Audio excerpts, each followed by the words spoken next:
জান্নাতে চলে যায়, লাভ দিয়ে চলে গেল।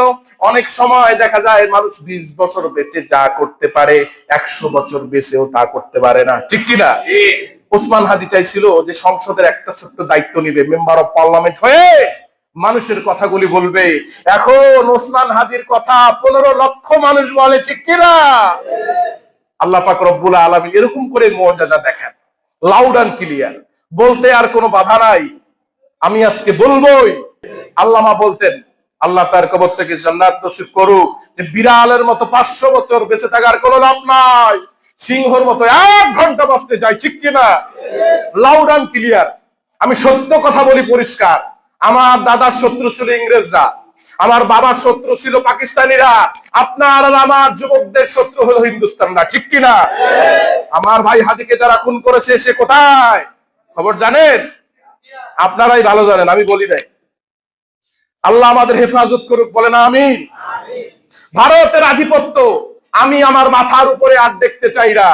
দিল্লির সেবাদাস হয়ে আমি বাঁচতে চাই না। আমি বাংলাদেশের স্বাধীন নাগরিক। 1971 সালে আমার দেশ স্বাধীন হয়েছে। আজ 2025 সাল।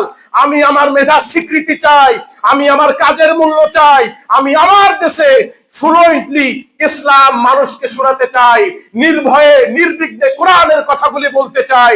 এজন্য যদি আমাকে আবু সাইদের মতো গুলি খাওয়া লাগে, হাত দেওয়া লাগে, রক্ত দেওয়া লাগে, পা দেওয়া লাগে, ওসমান হাদির মতো শহীদ হওয়া লাগে, আমি শহীদ হব।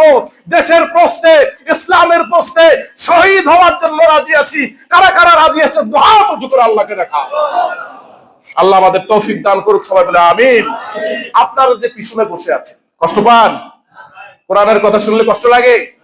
যদি কষ্ট লাগে মনে করবেন যে আপা আপা করতেছি, ভিতরে ভিতরে আপা আপা করে।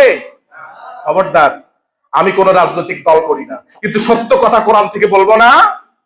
আপনারা আমাকে নিযুক্ত করেছেন, আপনাদের শুকরিয়া আদায় করি। সত্য কথাগুলি যদি না বলি, আল্লাহর কাঠ গড়ায় আমাকে দাঁড় করাবেন আপনারা? ওই সুযোগ দেব না, ওই চান্স নাই।